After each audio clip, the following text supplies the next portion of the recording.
మీరు ఎలాంటి పరిస్థితుల్లో దీన్ని మతం అంటారా మార్గం అంటారా దానికి మారారు? ఓకే, నేను ప్రభు అయిన యేసుక్రీస్తు అని నా సొంత రక్షకుడిగా అంగీకరించడానికి కారణం ఏంటంటే నా చెల్లెలు. నేను 5వ తరగతిలో ఉన్నప్పుడు తను 4వ తరగతి. ఓకే. అయితే మేము చాలా పేదరికం నుంచి వచ్చాం. అయితే మా మామ ఏం చేశాడంటే, మేనమామ మగబిడ్డ ఎలాగైనా బ్రతుకుతాడు, ఆడబిడ్డ కొంచెం గౌరవంగా ఉండాలి కదా అని తనని ఒక హాస్టల్లో చేర్పించడం జరిగింది. అయితే ఆ హాస్టల్లో ఇప్పుడు నేను, మా చెల్లి, మా నాన్న ముగ్గురే ఉండేవాళ్ళు ఇంట్లో. ఎప్పుడైతే తను ఒంటరిది అయిందో తను బాధపడుతూ ఉండేది ఒంటరిగా. ఆ 4వ తరగతి వయసు హాస్టల్లో అందరు పిల్లలు ఆడుకోవడానికి బయటకు వెళ్ళినప్పుడు లాస్ట్ ఇంటర్వెల్ తర్వాత ఆఫ్టర్నూన్ తను ఒక్కతే తన పెట్టి దగ్గర కూర్చొని బాధపడుతూ ఉండేది. దీన్ని గమనించినటువంటి వార్డెన్ ఏం చేసిందంటే తన దగ్గరకు వచ్చి, అమ్మ ఏంటి, ఎందుకు బాధపడుతున్నావు, ఏంటి నేపథ్యం ఏంటని అడగడం జరిగింది. అలా తను చెప్పేటప్పటికి తన మీద తనకి జాలి కలిగింది. అలా ఏంటంటే తను ఒక అమ్మలాగా తనకి బట్టలు ఇవ్వడము, డబ్బు ఇవ్వడము, ఇలా ప్రేమ చూపించింది. ఆ క్రమంలో ఏంటంటే ఒకసారి తనని చర్చికి తీసుకుని వెళ్ళింది. తను ఆ 4వ తరగతి వయసులో తను చర్చికి వెళ్ళి బహుశా 115వ కీర్తన అనుకుంటాను, ఆ కీర్తన గురించి అక్కడ బోధిస్తూ ఉంటే విగ్రహారాధన గురించి తను అక్కడ విని, మేము ఇంతవరకు చేస్తున్నది విగ్రహారాధన అన్నది తను అర్థం చేసుకుందాం వయసు. ఎందుకంటే మా నాన్న అయ్యప్ప స్వామి మాలేసేవాడు, గురుస్వామి, కాబట్టి ఎప్పుడు నిత్యం విగ్రహారాధన లేదు కాబట్టి ఇది విగ్రహారాధన, దేవుడు వేరే అనేటువంటి తనకు అర్థమైనటువంటి దాన్ని తీసుకుని వచ్చి ఆ సమ్మర్ హాలిడేస్లో నాకు చెప్పింది. అప్పటి నుంచి మా మధ్య వాదోపాదాలు బాగా జరిగాయి. నేను అంటే 4 ఏళ్ళు 5 ఏళ్ళు అంటే మీరు మరీ చిన్నవాళ్ళు కదా, ఆ చిన్న వయసు సబ్జెక్ట్ని అర్థం చేసుకునే అంత జ్ఞానం కూడా ఉండదేమో. అంటే నిజం మీరు అన్నది వాస్తవం. అంటే ఈ స్థాయిలో వాదం జరగలే, మాకున్న స్థాయిలో. ఉదాహరణకి ఒక చిన్న చైల్డిష్గా ఉంటుంది, ఇది ఆంజనేయ స్వామి అంటారు కదా, నేను బాగా నమ్మేవాడిని అప్పట్లో. మా ఆంజనేయ స్వామి దగ్గర గద ఉంటుంది, యేసు ప్రభు మా ఆంజనేయ స్వామి గెలుస్తాడా, ఇలా ఈ విధానంలో ఆ చిన్న వయసులో ఈ విధానంలో ఇలా ఆ తరగతులు మారే కొద్దీ, వయసు పెరిగే కొద్దీ ఆ వాదన కూడా కొంచెం గట్టిపడింది. అలా ఆ వయసులోనే యేసుప్రభు దేవుడంతను కాదని నేను, మా నాన్న ఇద్దరు ఇలా వాదోపదాలు జరుగుతూ చివరికి వచ్చేటప్పటికి 2010 నవంబర్ 26 సాయంకాలం 6 గంటల ప్రాంతంలో నా చెల్లెలు మరణించింది నా ఒళ్ళో పడుకొని. అంటే అప్పటికి ఆమె క్రైస్తవురాలా? అప్పటికి తను బాప్తిజం తీసుకుంది, ఆల్రెడీ మారి ప్రభువైన యేసుక్రీస్తుని అంగీకరించింది. అంతవరకు ఆ వాదన అన్నిట్లోనూ నేనేంటంటే వాదిస్తూ ఉండేవాడిని. నాకు కొద్ది కాలానికి అర్థమైంది తను చెప్పే దాంట్లో నిజం ఉంది, నేను చెప్పే దాంట్లో అంత నిజం లేదు, నేను నమ్మకుండానే ఏదో వాదిస్తున్నాను అనేది ఉండేది నాకు లోపల. తను మరణించేటప్పటికి ఆ రోజు రాత్రి నిజంగా ప్రశ్నించుకున్నాను నేను.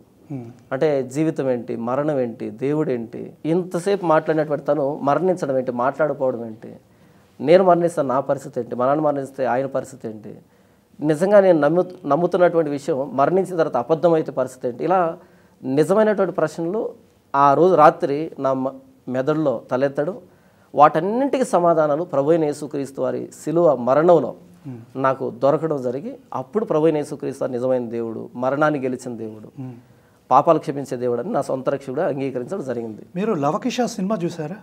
చూశాను. దాంట్లో కొన్ని సందర్భాలు చెప్పబడతాయి. ఏమని? ఇప్పుడు రామాయణం గురించి మీరు తెలుసుకోవాలి.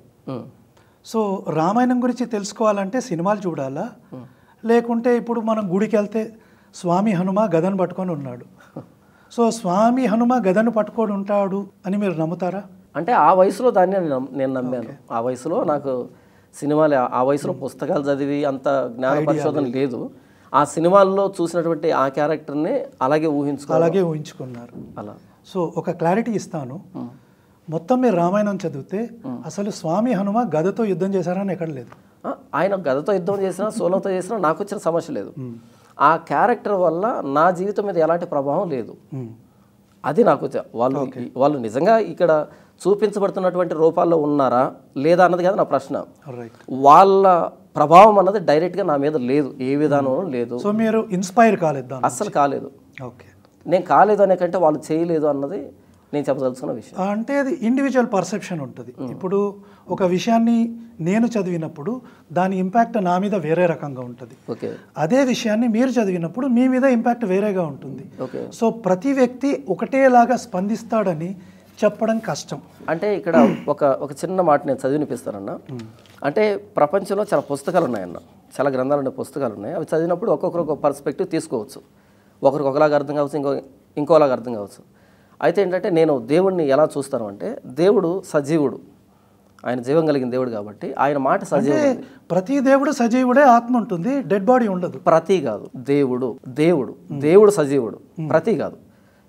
ఎక్కువ మంది దేవుడు ఇప్పుడు మీరు చెప్పేది నేను కూడా నమ్ముతాను, మనందరికీ దేవుడు ఒకడే. అవును, అది ఎవరన్న దగ్గరే కాన్ఫ్లిక్ట్ వస్తుంది. అవును, ఓకేనా? ఓకే, చెప్పండి. ఇప్పుడు ఆ దేవుని మాట అన్నది నా మీద డైరెక్ట్గా ప్రభావం చూపించాలి.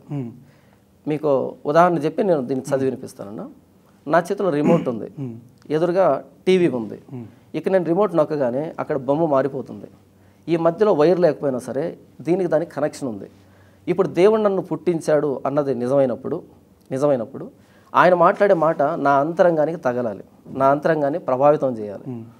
అప్పుడే ఆయన దేవుడు అవుతాడు. ఆ మాటలో జీవం ఉన్నట్టు. ప్రపంచంలో పుస్తకాలు చాలా ఉన్నాయి, నీతిని బోధించిన, ధర్మాన్ని బోధించిన చాలా పుస్తకాలు ఉన్నాయి, కోట్ల కొద్ది ఉన్నాయి. అవి మానవులు వ్రాసినటువంటి వ్రాతలు, అవి వాటిలో జీవం ఉండదు, అక్షరాలు అంతే. సో మీరు ఒక స్టేట్మెంట్ ఇస్తున్నారు, దీని గురించి తప్పనిసరిగా మనం మాట్లాడదాం ఖచ్చితంగా. ఇప్పుడు నేను హెబ్రీయులకు రాసిన పత్రిక 4వ అధ్యాయము 12వ వచనం నుంచి నేను చదివినిపిస్తానన్నా. ఇక్కడ దేవుని వాక్యం ఎలాంటిది అని చెప్పబడింది. ఎందుకనగా దేవుని వాక్యము సజీవమై బలము గలదై రెండంచులు గల ఎటువంటి ఖడ్గము కంటేను వాడిగా ఉండి ప్రాణాత్మలను కీళ్లను మూలుగను విభజించినంత మట్టుకు దూరుచు హృదయం యొక్క తలంపులను ఆలోచనలను శోధించుచున్నది అని వ్రాయబడిందన్న. దేవుని మాట సజీవం బలము కలిగింది, మన అంతరంగంలో చొచ్చుకొని పోయి హృదయాంతరంగాన్ని పరిశోధిస్తుంది అన్నది ఇక్కడ వ్రాయబడింది. ఈ మాట యథాతథంగా నా జీవితంలో నెరవేరింది. నా చెల్లెలు మాట్లాడిన ప్రతిసారి, బైబిల్ గురించి మాట్లాడిన ప్రతిసారి నా అంతరంగంలో ఉన్నటువంటి అది నాకు కనిపించేది. నేను మాట్లాడినంత మంచోడిని కాదు కదా అని అనిపించేది. అలా ఈయన నన్ను ప్రభావితం చేశాడు, ఈ మాట నన్ను ప్రభావితం చేస్తుంది. ఇక వేరే గ్రంథాలు, నేను పుస్తకాలు పురుగంటారు కదా, అలా పుస్తకాలు బాగా చదువుతానండి. నేను మంచి రీడర్ని. అయితే ఏంటంటే ఏ పుస్తకం చదివినా సరే అందులో కొంచెం నాకు ఆనందం అనిపించింది, టైంపాస్ అనిపించి చాలా విషయాలు తెలుసుకున్న, ఇన్ఫర్మేషన్ గ్యాదర్ చేసిన తప్ప నాలో ట్రాన్స్ఫర్మేషన్ రాలేదు. బైబిల్ చదివినప్పుడు నేను ట్రాన్స్ఫార్మ్ అయ్యాను. అది మీ perspective, not perspective, it's my experience. Okay, experience. అయితే నేను ఒక ఆరోపణ చేస్తాను. మీ చెల్లి ఆమె మరణించి ఎక్కడ ఉన్నా కూడా ఆ పుణ్యలోకాలకు చేరాలని నేను కోరుకుంటాను. కానీ తాను ఆ మార్గంలోకి వెళ్ళిన తర్వాత కూడా ఆ దేవుడు ఆమెని కాపాడలేకపోయాడు అంటాను. మీరేమంటారు? సరిగ్గా మీరన్నదే మా నాన్న అన్నాడు. మా చెల్లి ఇంజనీరింగ్ 3వ సంవత్సరం ఫస్ట్ సెమిస్టర్ అనుకుంటాను, అప్పుడు తను మరణించింది. ఆరోగ్యం బాగలేక, మా పేదరికం కారణం చేత. ఇది భౌతికమైనటువంటి కోణం ఇది. రైట్. అయితే దైవికమైన కోణం ఏంటంటే తను మరణించాలి. అయితే మరణించినప్పుడు మా నాన్న ఒక మాట అన్నాడు. అంతకుముందు మా నాన్న మా చెల్లి ఇద్దరు యేసుని బాగా నమ్మేవాళ్ళు, నేను కొంచెం పైన ఉండేవాడిని. ఎప్పుడైతే మా చెల్లి మరణించిందో మా నాన్న కానీ, మా చిన్నాన్న కానీ, మా అక్క చెల్లి కానీ వీళ్ళందరూ కూడా ఏమన్నారు అంటే ఆపోజిట్ అయ్యారు. మా నాన్న అయితే ఏమన్నాడు అంటే, ఎందుకు నమ్మాలరా యేసు ప్రభుని, పెళ్ళికి ఎదిగిన నా కూతురు నా కళ్ళెదురుగా చంపాడు అన్నాడు మా నాన్న. నేను దాన్ని విన్నాను, నాకు కూడా బాధ అనిపించింది. ఎందుకంటే ఒక ఫాదర్గా ఆయనకు అంతకు మించిన నష్టం ఇంకొకటి ఉండదు. నేను కూడా బాధపడ్డాను. అలా ఒక 6 నెలలు జరిగిందన్న. 6 నెలలు జరిగేటప్పటికి మా చెల్లి ఎక్కడైతే ట్రీట్మెంట్ తీసుకుందో హాస్పిటల్, ఆ హాస్పిటల్ వెళ్ళాల్సి వచ్చింది. నేను ఎవరినో తీసుకుని వెళ్ళాను. అక్కడ ఒక నర్సు ఉండేది. తను మా చెల్లి దగ్గరకు వచ్చి ప్రతిరోజు ప్రార్థన చేసేది. తను క్రిస్టియన్ కాబట్టి ప్రార్థన చేసేది. అలా ఇద్దరు మాట్లాడుకుంటుంటే నాకు కొంచెం అసహనంగా అనిపించేది. తన పరిస్థితి బాగలేదు, ఇక్కడికి వచ్చి సాయంకాలం ముచ్చట్లు పెట్టుకునేవాళ్ళు యేసు ప్రభు గురించి, ఆయన గొప్ప దేవుడు అని. గొప్ప దేవుడు అయితే తను ఎందుకుంది ఈ బెడ్ మీద అని నాకు కూడా కొంచెం అసహనం ఉండేది. అలా తను మాట్లాడేది. మొత్తానికి తను మరణించినప్పుడు ఆ నర్సు కూడా వచ్చింది, చూసింది, వెళ్ళింది.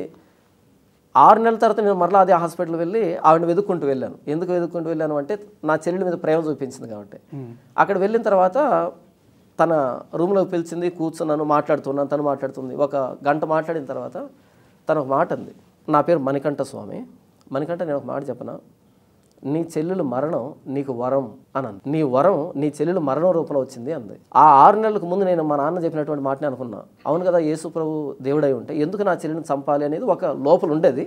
కానీ నేను చదువుతున్నప్పుడు, తెలుసుకుంటున్నప్పుడు ఈ దేవుడు అనేది ఒకటి నిర్ధారణ ఉండేది. కానీ నా అనుభవంలోంచి, ఆ బాధలోంచి ఏంటంటే అయినా ఎందుకు చంపుతాడు అలా అనేది అనిపించేది. ఒకవేళ నా చెల్లెలు మరణించకపోయి ఉంటే ఈరోజు జాన్ పాల్గా నేను కనిపించేవాడిని కాదు.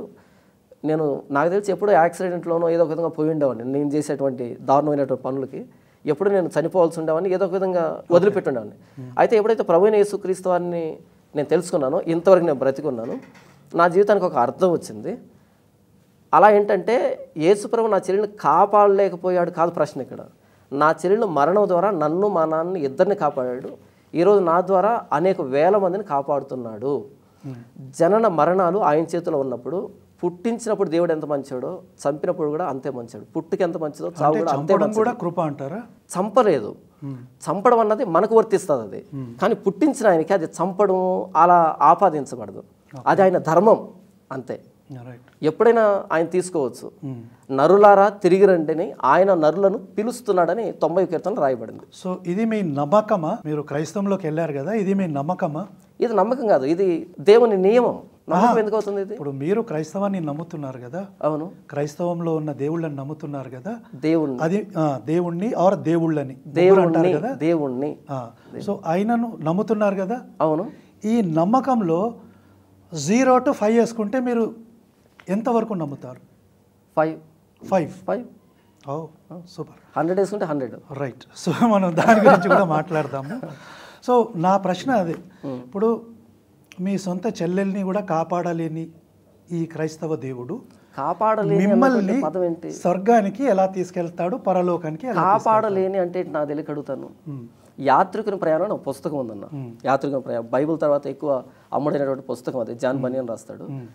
అందులో ఆత్మీయ ప్రయాణం చేస్తూ ఆ యాత్రికుడు చివరికి ఒక నది దగ్గరకు వస్తాడు. ఆ నది దగ్గరకు వచ్చినప్పుడు అటువైపు పరమపట్టణం ఉంటుంది, అంటే పరలోకం ఉంటుంది, ఇటువైపు ఈయన ఉంటాడు. అయితే ఈ నదిని ఎలా దాటాలి అంటే అందులో దూకి మరణించడం ద్వారా దాటాలి. ఎలాంటి పడవలు కానీ ఎలాంటి మాధ్యమాలు కానీ బ్రిడ్జెస్ కానీ ఉండవు. అక్కడికి వచ్చి ఇంత ప్రయాణం చేసి ఆ పరలోక పట్టణానికి అక్కడికి వచ్చి భయపడతాడు ఆ యాత్రికుడు. భయపడగానే అప్పుడు పక్కన వ్యక్తి చెప్పడం ఏంటంటే, ప్రతి మానవుడు ఈ మరణం అనే నదిని దాటితేనే అటువైపు పరమపట్టణానికి వస్తాడు అని చెప్పబడింది. అయితే ఏంటంటే ఇది ఈ నదిని చివరికి ప్రభువైన యేసుక్రీస్తు నరావతారిగా వచ్చినప్పుడు ఆయన కూడా దాటవలసి వచ్చింది అని. మరణం అనే నదిని దాటితేనే కదా పరలోకానికి వెళ్ళగలుగుతాము. చార్లెస్ కౌమన్ అని ఎడారిలో సెలయర్లు అనే పుస్తకం ఉంటుంది. అందులో తను ఏమంటుందంటే, సమాధి లేకపోతే పునరుద్ధానం అనే దానికి అర్థం ఏంటి అని అంటది. ఏడుపు లేకపోతే ఆదరణ అనే దానికి అర్థం ఏంటి, సమాధి లేకపోతే పునరుద్ధానం అనే దానికి అర్థం ఏంటి అని అంటది. నా చెల్లెలు మరణించకపోతే తను దేవుని దగ్గరికి ఎలా వెళ్తుంది? కాబట్టి మరణం అన్నది కావాలి. ఇప్పుడు నేను కూడా మరణాన్ని అపేక్షిస్తున్నా, అంటే సూసైడల్ టెండెన్సీతో కాదు. నేను ప్రభువైన యేసుక్రీస్తులో ఎదిగే కొద్దీ ఆయన చూడాలన్నటువంటి ఆశ, ప్రేమ నాలో బలంగా పెరుగుతుంది. ఈ లోకంలో ఉన్నటువంటి పాపం, భ్రష్టత్వాన్ని నేను నా శక్తితో తప్పించుకోవడం అసాధ్యం. కాబట్టి ఎప్పుడు ఏ మాలిన్యంలో పడతానో, ఎలా జారిపోతానో తెలియదు. కాబట్టి ఎంత వీలైతే అంత తొందరగా నా ప్రభువైన యేసుక్రీస్తును చూడాలి అన్నది నాకు ప్రతిరోజు పెరుగుతున్నటువంటి ఆలోచన. కాబట్టి మరణం అన్నది ప్రభువైన యేసుక్రీస్తుని చూసేటువంటి నాకున్నటువంటి అద్భుతమైన అవకాశం అది. నా చెల్లి నాకంటే ముందుగా వెళ్ళింది, అందుని బట్టి నేను సంతోషిస్తాను.